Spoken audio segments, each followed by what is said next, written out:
So I flew the Acrobat a lot today, did some testing, tried out some different batteries and stuff. I'm still convinced that 650 4S is still the best, at least for me. Good proximity flight, 3.5 to 4 minute flight time on the Brother Hobby 1407, 4100 KVs. Loving it, not having a problem at all. Worked on the tune a little bit more today. Very, very locked in, very responsive, super happy.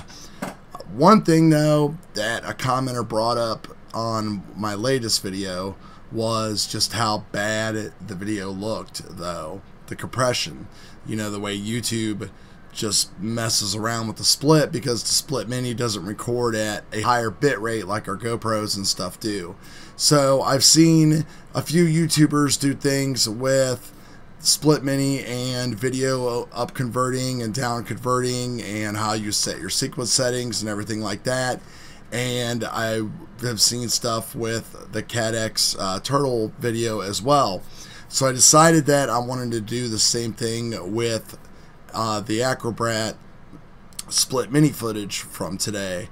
So I'm going to take a couple clips, cut them up into about a minute, and then I'm going to render some of them. I'm going to render one at 1080p 60 with a 20 megabit per second bit rate, which is the 1080p YouTube standard, and then I'll upload that at 1080p and get a baseline.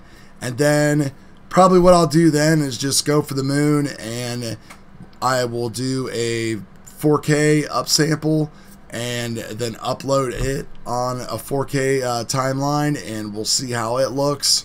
So I don't really know what's going to happen. We'll see if it makes a difference or not.